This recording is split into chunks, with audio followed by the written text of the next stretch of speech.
Inilah Melaka yang sangat hebat. Jadi digambarkan oleh Portugis. Kotanya sangat kuat. Kotanya bukan kayu tapi batu. Tetapi sayang, orang ini bernama Tun Silana.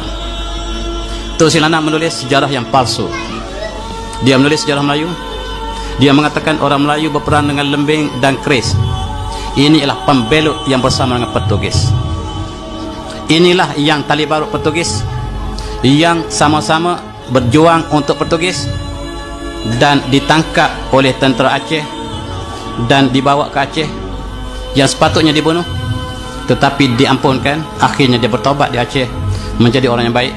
Tapi tulisannya sejarah Melayu ataupun Suratul Salatin ini mengandungi berbagai-bagai sejarah yang palsu, mengatakan orang Melayu sangat lemah, bodoh dan tidak ada teknologi sebab dia bercakap bagi Pak Portugis.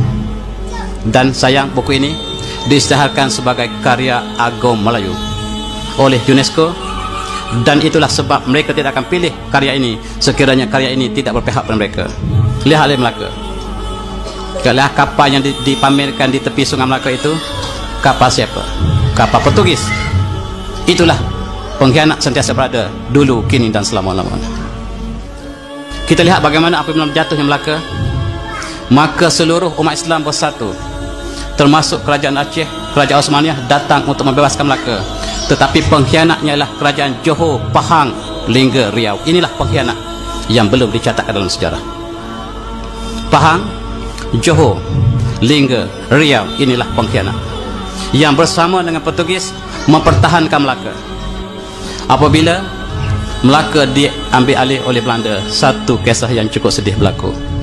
Semua ulama telah berpadu melantik orang ini, namanya Raja Haji, untuk menjadi komander besar seluruh alam Melayu menentang Belanda. Kita lihat dia telah terkorban, syahid di Teluk Ketapang. Sebelum dia syahid, dia menulis surat ini. Kita kenang apakah yang ditulis oleh dia.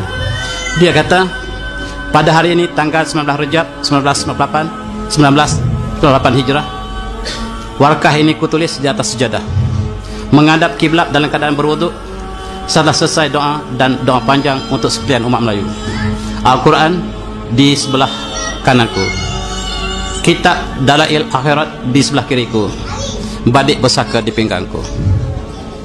Sungguh demikian, aku amat menyadari bahawa terdapat di kalangan armada perang Melayu yang aku satukan, dan PP ini terdapat golongan Melayu yang menjadi musuh dalam selimut, berwajah Melayu, berhati Belanda. Usahlah ditanya bagaimana aku mengetahui, karena tahu di angin turun naik. Apabila Allah menghendaki terjadi satu perkara, maka tiada siapa yang dapat mengelaknya. Dia mengumpulkan seluruh tentera di Asia Tenggara untuk menentang Belanda. Tetapi dalam tentera dia dikumpul, diberi rasuah oleh Belanda, sehingga inilah yang disebut sebagai wajah Melayu berhati Belanda. Apabila Inggris datang ke sini, berwajah Melayu berhati Inggris. Sejarah telah berulang. Ketika Portugis, berwajah Melayu berhati Portugis. Itulah sejarah bangsa ini, bangsa yang paling mudah dimanipulasikan oleh penjajah. Apa kata seterusnya oleh Raja Haji? Dia kata, biar mereka masuk menyelinap ke dalam kubu kami dan mengepung aku. Maksudnya munafik yang sedang menjadi tali barut British atau Belanda datang mengepung panglimanya sendiri. Syak Pasik, yakin soleh, batulah yang menjadi juada. Ini bahasa Raja Hadi. Nah, wahai si munafik, aku sekali tidak pernah takut pada kalian. Marilah kita berdepan sebagai lelaki Melayu yang sejati. Engkau kendolah panji perjuanganmu, aku kendong panji perjuanganku. Nyawa kita di tangan Allah. Matiku di medan perang ini tandanya sentiasalah aku hidup di sisi Allah. Matimu di medan perang tandanya celakalah kamu di akhirat nanti. Mereka berani mati sehinggalah petualang bangkit daripada sujud. Tatkala imam dan jemaah masih bersujud, lalu ditancam pisau di belakang antara mereka. Maka sekali lagi tidak mengundang gundah, karena apabila sudah datang janji Allah, maka syahidlah dia.